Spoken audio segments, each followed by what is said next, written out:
Did you get a chance to catch the highlights at least the Brazil versus Argentina game? I saw the highlight that mattered, I guess, which is Emery being Emery's, Martinez being Martinez. But Oh shit, yeah, that's Emmy anyway. So in Argentina, they are up by like 4-1. So of course he's gonna do all kinds of yeah, shithousery at that point of time. Yeah, yeah, yeah. I did see the highlights. Where do we start with Brazil, man? Like the downfall has been ridiculously crazy to think about from the Brazil that I think I don't know at this point can we say the one that we knew about the powerhouse Yeah, kind of a thing. why even go that far? Like until Neymar was there, Brazil Yeah, is still looking like okay, this is a giant. We underestimated how much Neymar was actually carrying this team yeah, for a long time, I guess. So I mean, for all his faults, for all his flaws, like Neymar was this magnet of this beautiful football around the dribbling and the skills and everything. He kind of represents that Brazilian football on both ways, right? The good and the bad.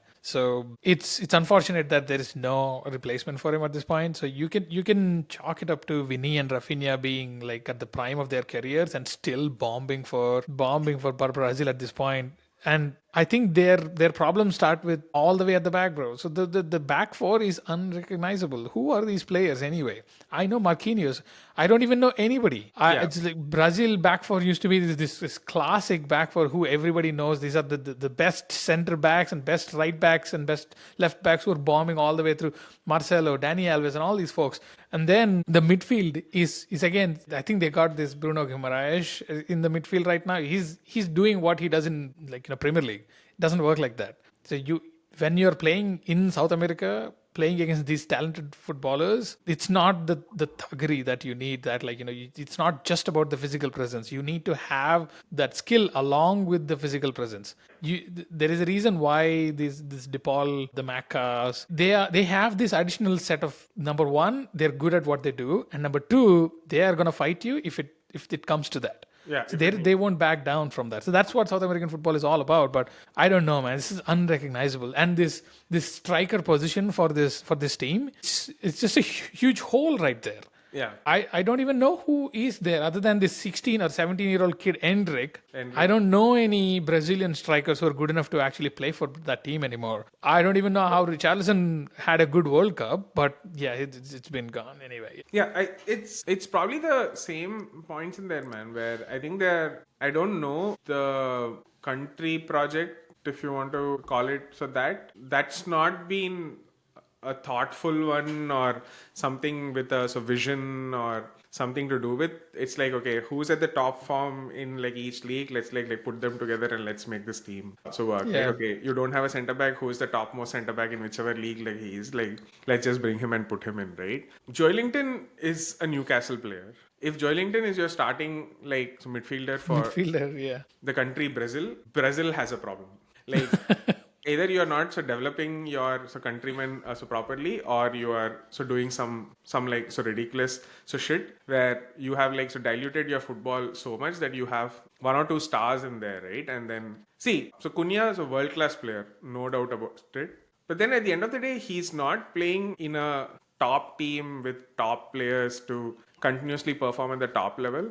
For a country like Brazil, I don't think this is the lineup they should be. No, bro. So Coming no, so out with you can't expect a Wolves striker and Newcastle midfield in Brazilian national team playing against Argentina in one of your key World Cup qualifier game, Yeah. where you are potentially looking at additional playoffs if you slip any further. Yeah. So that's not. I mean, I'm sure that they're going to go through at the end of the day. So like this is Brazil, they'll probably make it work, even if they have to face some small teams on during the qualifier phase if they don't get the automatic qualification. But this was embarrassing. Embarrassing in the sense that there's the second goal or the third, I believe second goal. Enzo Fernandez scores this goal. It is pure amazing football that goes from the back. 25 passes or something like that, right? That was ridiculous. Absolutely gorgeous. Like they just don't. The number, it's both. Number one, Argentina players are so good in every single position. They have this winning mentality anyway right now, and they have this muscle memory of playing with each other so well, and they've been winning like non-stop. So it goes like this, such a free flowing football, each and every single one of them giving a pass and then moving to the next open space, Yeah. then receiving the ball again from I De think Paul to Mecca to Enzo that was to insane. Alvarez. It's like this dude is just on fire right now. So I don't even care if it's like if it is the choice between Isaac and Alvarez, I would rather have Alvarez at this point. For But sure. Alvarez, it's Atletico will give you from like from their own. Oh, please, Barca, why don't you take Alvarez? But then they did that with Griezmann anyway. So yeah, 430 mil. It's okay. Yeah, we paid them enough for two strikers, but just give him to me. yeah. I Yeah, heard but somewhere like obviously I don't know some like journalist who wrote Liverpool is after Alvarez. Why would he come, dude? Like why would he leave where he is? Like he no, just reached he's Real having too Madrid much for like fun. 90 million, which is crazy. Yeah, that dude is having. He scored against Brazil. He scored against Barcelona. He scored against Real Madrid in 1 month. Yeah, wow, yeah. It's crazy, and all of them like super, like comes out of this crazy build up. Where he's key player. He's not just a random tap in or something like that. Yeah, Right? yeah. So he's is critical to the teams he plays. Like and then this and then this other part of this. While Argentina being that good, Brazil being absolute shit throughout the entire phase of that play where they scored the goal. There is no covering. This guy doesn't even, the defenders don't even know who to track, where the ball is going, how many people are there in the box. There's nothing. It's so easy. It looks almost as if the Brazil players could have been just deleted from the field. The goal wouldn't have mattered. There's no need to change anything. So it's just embarrassing for Brazil. Super happy that Argentina is doing all this stuff, even without Messi. I hope Messi comes back as soon as possible. And 2026 World Cup is going to be fire for Argentina, bro. Looking very good for them. I think so. Messi can just stand at one place. The rest of the team can Happily. play, and he can take the penalties, and he can take one more. No, at the end of the day, it's still a reason for them to play, right? So Messi on the field, he attracts like at least two or three defenders anyway, Yeah. because even So if he doesn't run, you just have to just give that one killer pass when everything is deadlocked. He could unlock something with his magical plays. That's all a national team needs at this point. Yeah. So in terms of their national team, for example, their World Cup squad from here, do you think it is only like Messi that is coming in, or is Oh there no, one more? Messi, Lautaro Martinez Yeah. definitely will be there.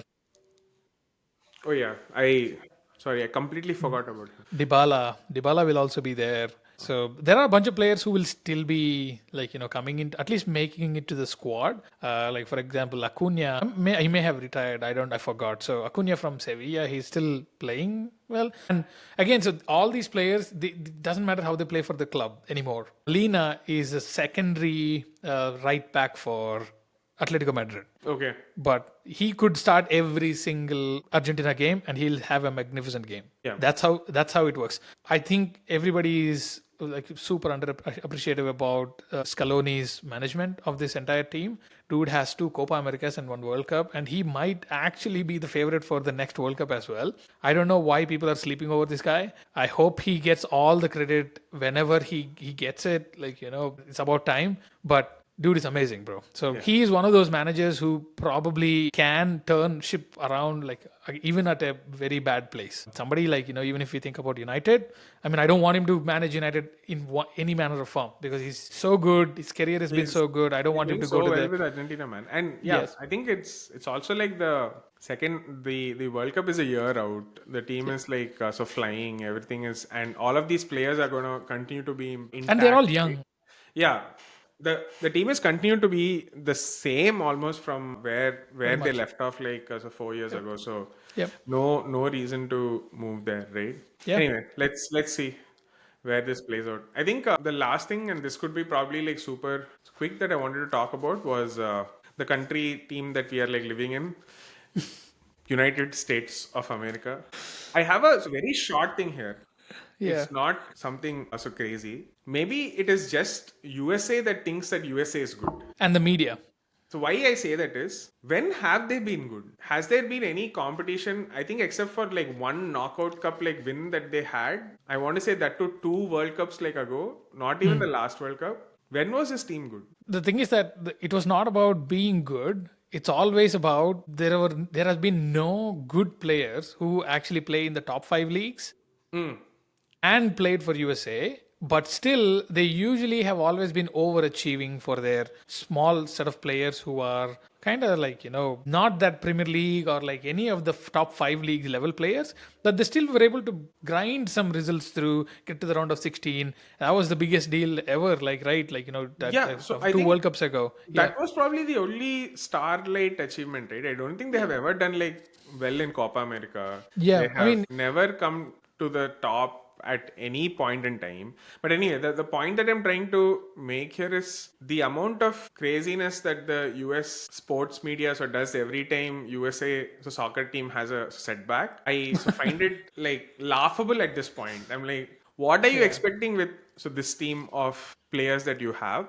What do you expect that they can do? And No, then, sorry, go to ahead. be honest, I think they should be doing definitely better than this, bro. So they cannot be losing to Panama 3 times in a row. They cannot be losing to Canada. They cannot be losing to Mexico. So you are better in terms of every single thing, in terms of the resources you have, in terms of the teams you can put together. You have Pulisic, you have Weston McKennie, you have Giorena, you have Mauricio Pochettino as your freaking manager, bro. Come on. You can't be doing this stuff. You can't be losing two back-to-back games against Panama and Canada and then say that, oh, we have this the soccer LeBron James in our team or some shit like that. Either they are not that great under your management, or they just don't care about the USA, the team anymore, to give 100% of these things, or they are playing in these two press competitions with CONCACAF Nations League. What is even the point of that? Just give that time to the manager so that he can actually think about who he should be playing, what kind of tactics they should be playing. It's one thing to play friendlies, and it's a whole another thing to make up these weird ass competitions to play against them, only to get your ass whooped and only to bring their confidence even further lower.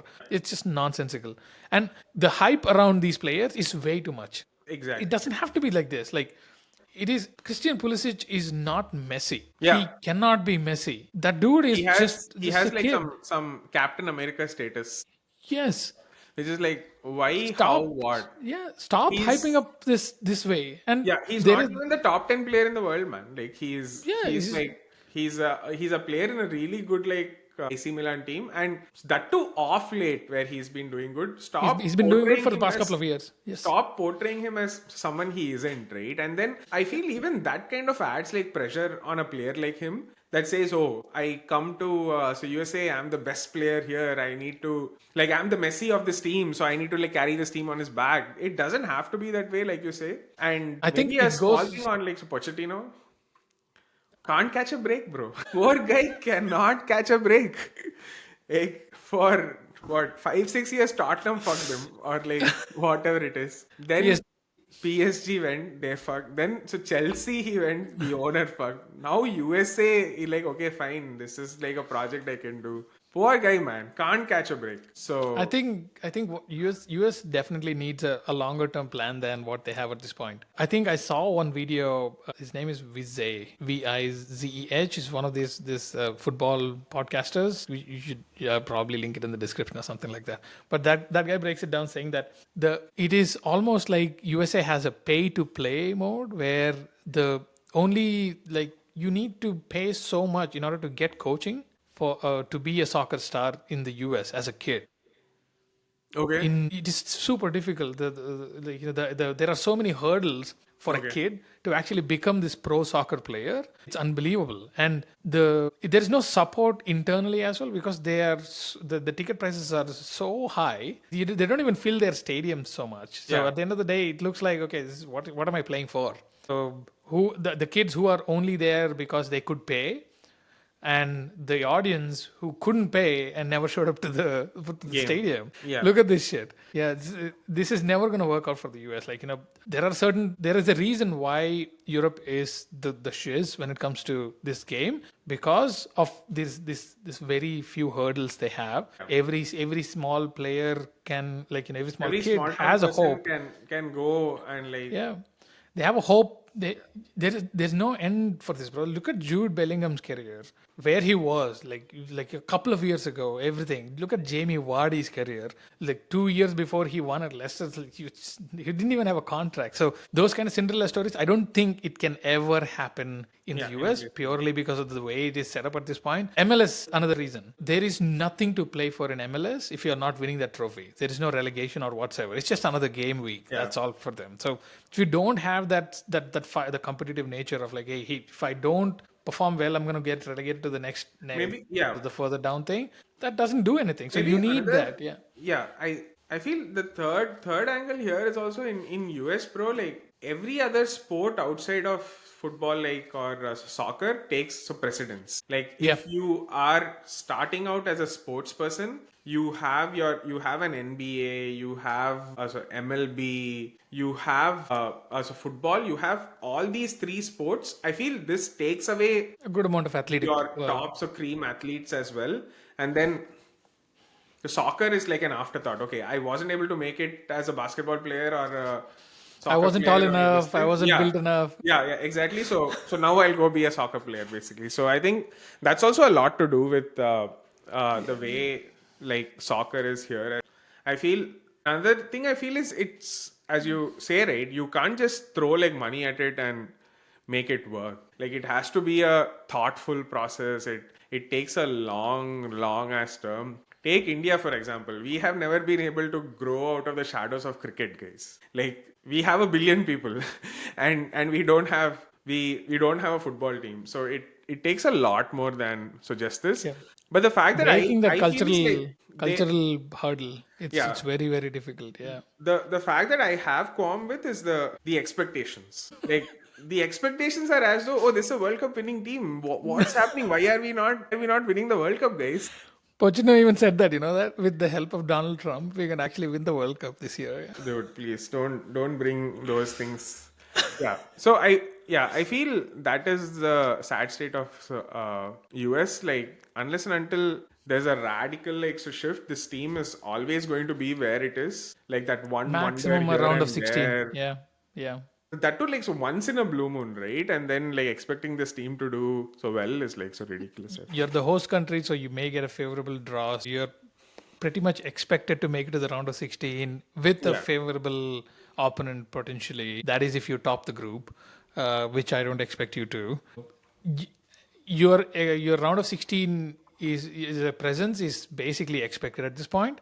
If you go to quarters, it's like, whoa, this is the biggest achievement in your lifetime. Quarters And not happening, bro. They yeah, can't get past Panama and like Canada. What are you saying? yeah, that's true. Like I I mean, don't think in a year this team is like yeah. progressing that much. Yeah, I mean, let's say I don't see any. The MLS is filled with foreign stars more than Yeah. homegrown US players anyway.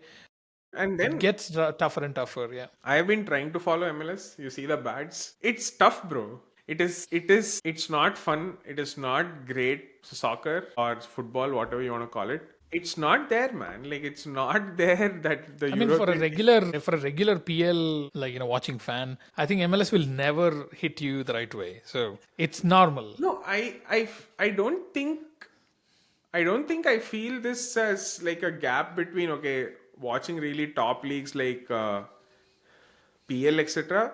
I'm sure you have seen some of the Inter Miami games, right? With All of like them. Messi's. You are seeing some of the mistakes that happen in those Yes, games. It's not World Cup standard, guys. it's comical. Yeah. Maybe so that's what I want to put it. Like it's not No, where the you quality is yes, the quality is definitely not going to be at the same level. Even if you can manage it all this up with the production quality and whatnot, so yeah. they have all that going on. But at the end of That's the the point. day, I think like yeah. So that's a very good point that you feel. I feel like a lot of the energy is going at the wrong places. because that's what makes the money. Yeah, it's like a same right. Take a SaaS company that has a shitty product but a great marketing team. Like it's only going to get you so much. Then when you go test out that product like against the real products out there, it's always going to fail. And then you're Yeah. like, oh, by the way, our marketing team told that we should have won the World Cup with this product. Why aren't we winning the World Cup?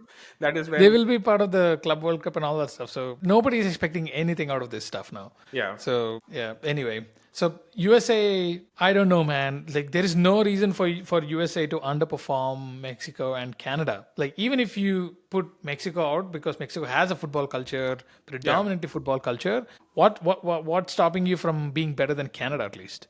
Look at Canada. They have like 1/3 of your resources, and like what exactly are you doing to at least be on par with Canada? Yeah. And they don't have stars. Alfonso Davies plays literally left back, midfielder, striker, winger, all of it for them. And that dude got an injury right Shout now out. anyway. I So mean, so not yeah. shout out, but yeah. Sad news. Yeah. moment for like Alfonso, like obviously. Did you know what happened in that drama, by the way? No, what happened? So Alfonso Davies gets injured, and then immediately the agent blames the coach, basically the Canada national team, and the coach, saying that he was in no shape to actually play that game. We requested them to not to play him in that game against Okay. the USA, but they went ahead and did it, and now this is an injury. So basically, we are trying to keep our players in in our mind and making sure that they are not overworked because they are going through this particular most critical part of the season. This is very important for them. We were taking care of it, but the national team pays no heed to our concerns and everything. And then the national team, I think, came back and said that Alfonso Davies was ready to play. So you cannot tell me that Alfonso Davies is going to sit there and coach. I don't think I'm 100%. I don't think I should be playing. There is no way Jesse Marsh is going to say that no, you're playing. You're the only guy who's going to play. He's not going to do that, right? So it's all of it. It was for a third place game, by the way. Yeah.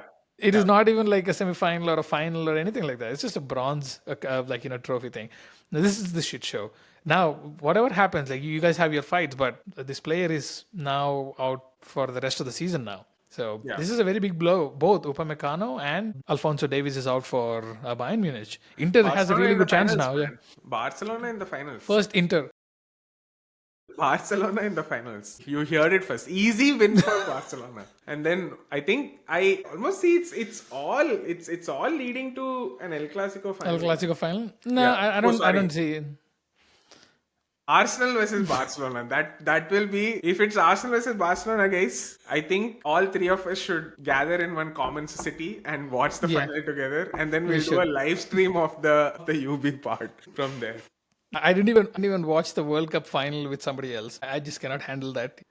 No, Especially not with a rival fan bro, sitting in if front it of is me. Arsenal versus Barcelona, we are all buying flight tickets. We are all choosing a common city or wherever it is. I can host all of you in Atlanta also, and then we will sit and watch it together.